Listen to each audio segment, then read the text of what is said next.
Hi YouTube, I just got this in the mail from Amazon and I'm going to be unboxing it. This is the Fisher Gold Bug 2. This is probably the most popular higher end metal detector among prospectors. This one really has a reputation. So I found a list online of the largest gold nuggets found in Alaska by non-commercial operators, so hobbyists, prospectors, that kind of thing. And these were giant nuggets, like 5 ounce, half pound, that kind of nuggets, really big nuggets. And it seemed like practically half of them were found with the Gold Bug 2. They had the detectors listed that the people were using. So this one is known for being able to find really small pieces of gold, very tiny nuggets. There's videos on YouTube of people successfully and very easily detecting nuggets that are just the tiniest things that would fit on your fingertip, even a fraction of a gram, like 0.07 grams, and picked up really easily. So I'm going to go ahead and open this thing up. I got this on Amazon. Amazing shipping. I got this actually overnight shipping, so I plan on going on a trip this weekend, and showed up very well.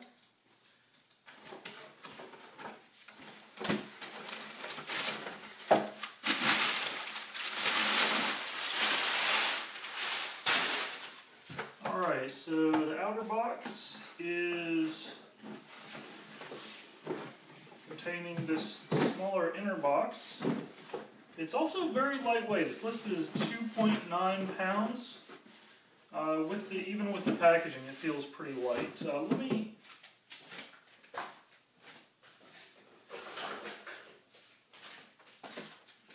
grab this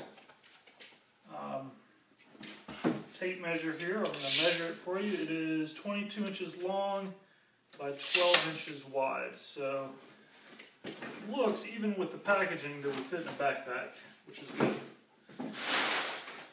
Alright, so we have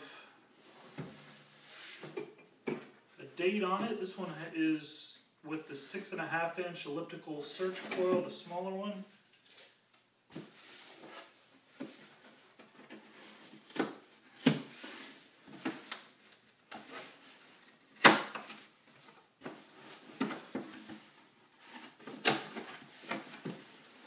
Okay, so that's what it looks like packed.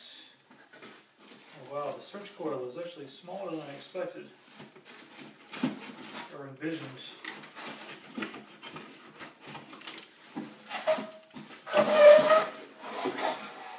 Pull this out. This is what it looks like packed.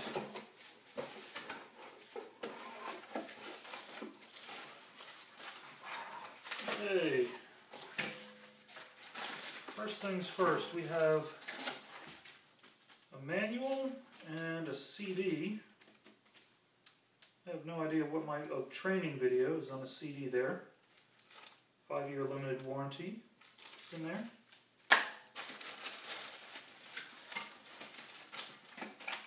Lower arm, aluminum, very lightweight, good finish.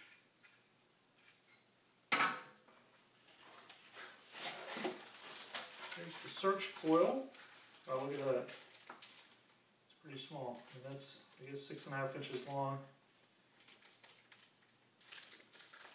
And, only about 3 or 4 inches wide. It also comes as an option with a 10.5 inch coil. I think there might even be a 14 inch, I'm not sure. But there's definitely a 10 or a 10.5 inch coil. Drop in this little plastic bag. This part is all waterproof. This whole control arm. Everything is waterproof except for the control box. And that one is listed as, dust and moisture proof. So I'm guessing, like a light sprinkle if it starts raining a little bit, won't be a problem, but you definitely don't want to submerge it.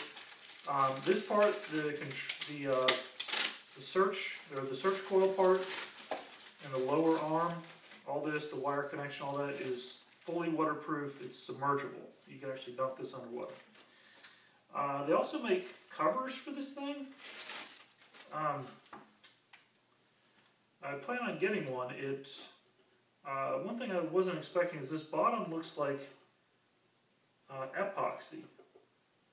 It's not the same kind of plastic as the top. The top looks very durable. It looks like some kind of just polyurethane or polyethylene, that is.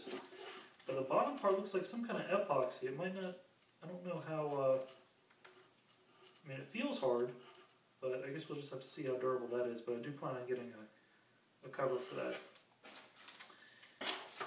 So, let me take the plastic off these parts.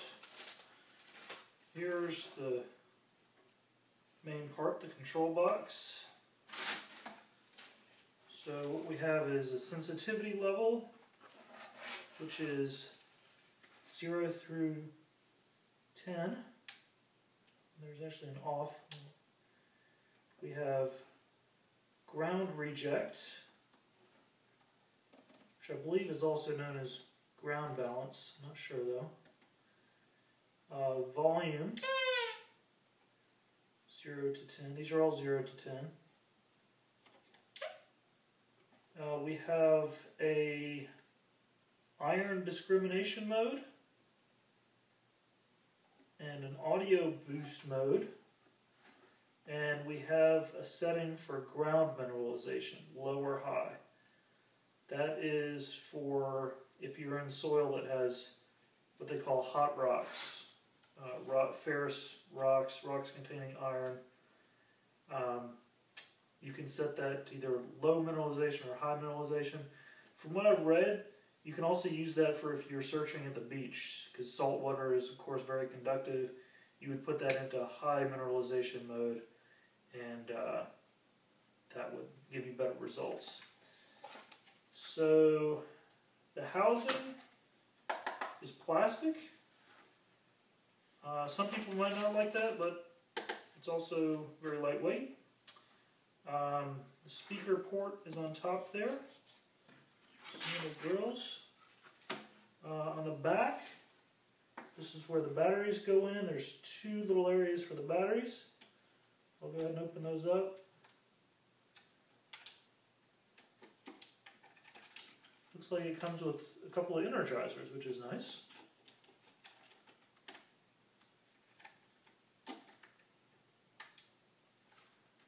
And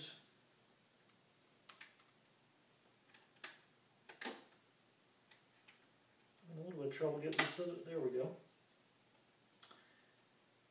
This says threshold. We'll have to read a little bit more about that. I'm not exactly sure what the threshold dial does, but it doesn't have numbers on it, but it twists.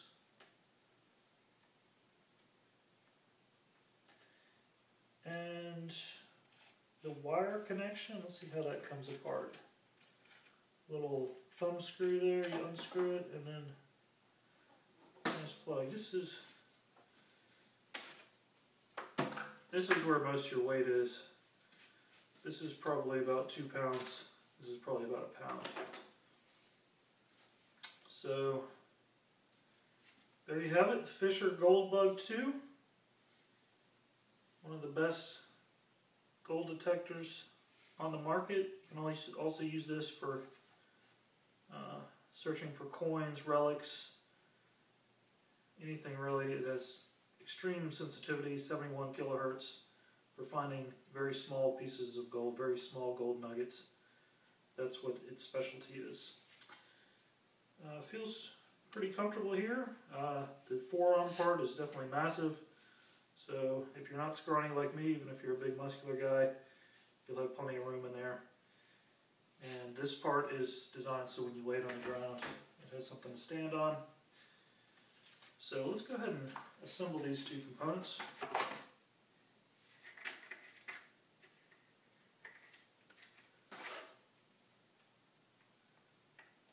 So actually there's a 3rd part, which I assume goes here.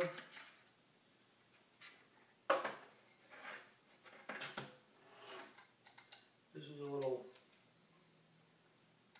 piece that pushes down, so push that down.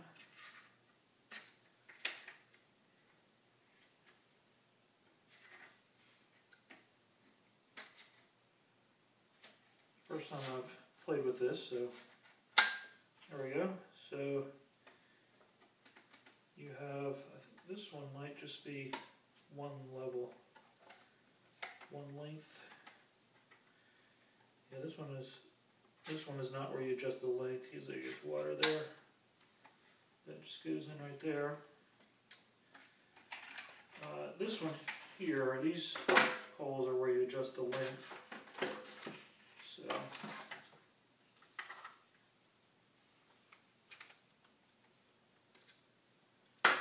it's a pretty thick cable. This cable seems pretty durable, very flexible. Let me take off this little piece of cardboard so we can see the connection here.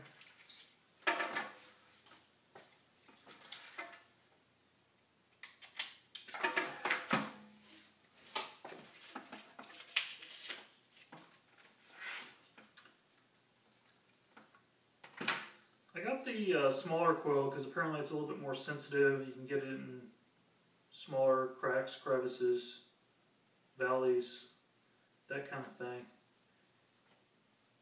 And this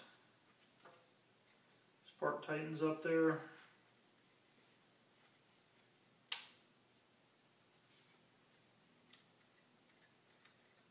And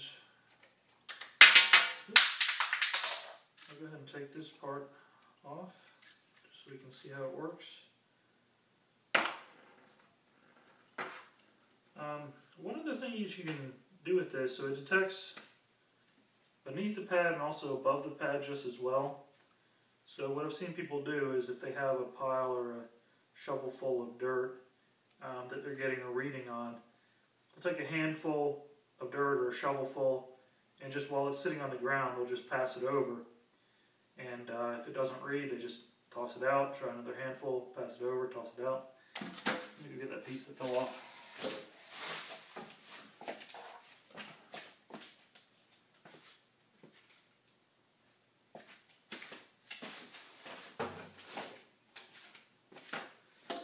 So this piece here, this is plastic, pretty lightweight.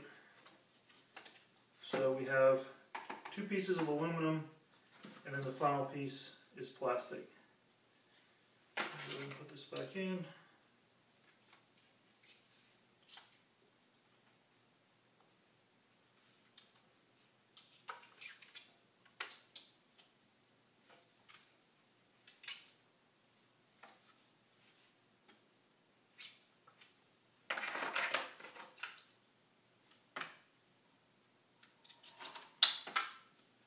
A little bit tricky to line up, but there we go.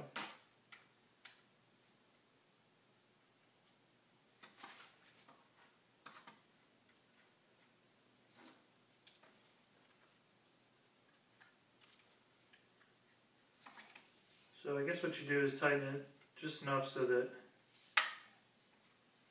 it's not floppy, but you can still move it. So you can get it flat against the ground. Alright, so this plug here, let's see how this works. I actually don't know. Let's see if it twists off.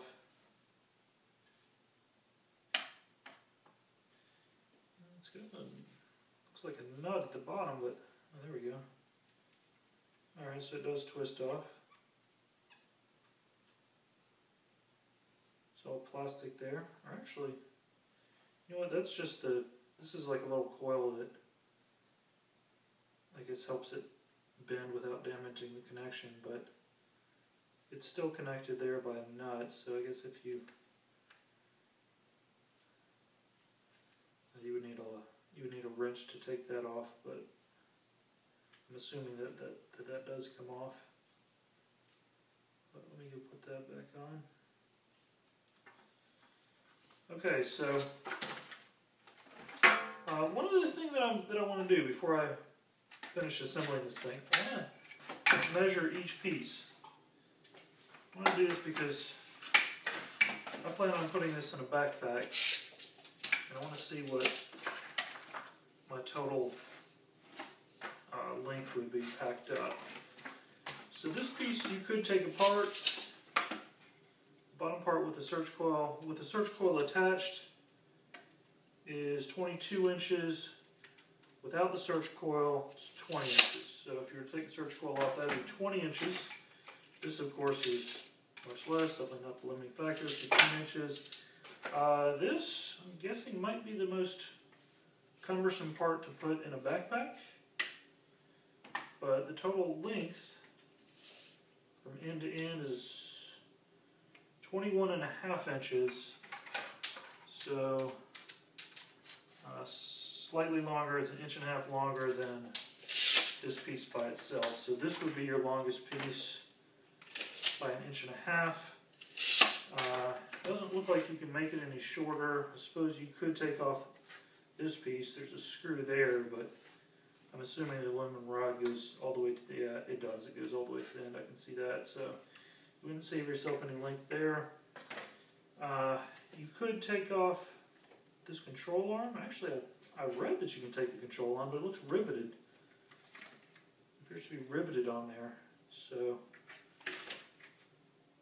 in the instruction manual, it talks about taking this box off and attaching it to your hip.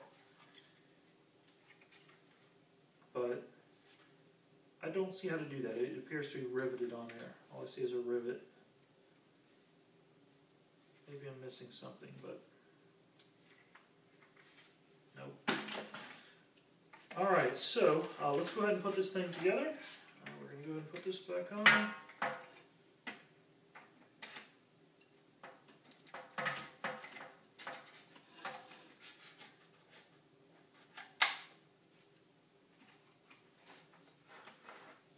This in here.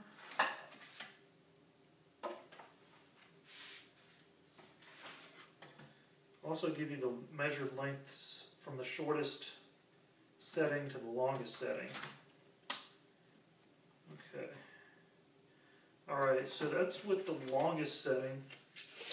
The longest setting, the total unit is 55 inches long. Let's see how it feels. Plug this back in. Now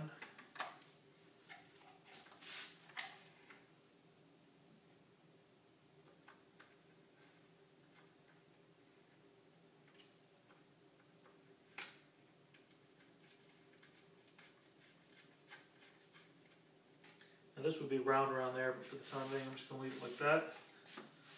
So this is what we have.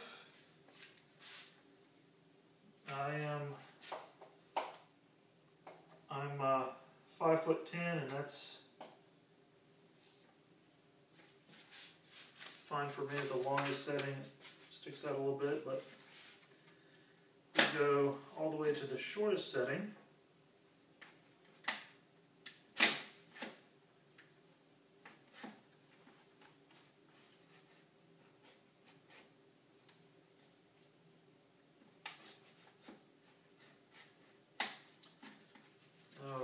Yeah, okay, so at the longest setting, I would imagine that someone 6.5 feet tall would have no problem using it. At the shortest setting, I really have to reach down to the ground, so you know, even if I was 5'10", or I'm sorry, 5 foot or even shorter, it would be comfortable to use. So looks like at the shortest setting, even if you're less than 5 feet tall, you'd be able to use it. Probably not designed for children, but okay, at the shortest length, all the way collapsed as far as it'll go, the total length is 44 inches. So 44 inches long. Alright guys, this has been the Fisher Goldbug 2. Let me know in the comments if you have any questions, and I'm going to try to put up some other videos of this thing in action. So keep an eye out for those, and thanks for watching.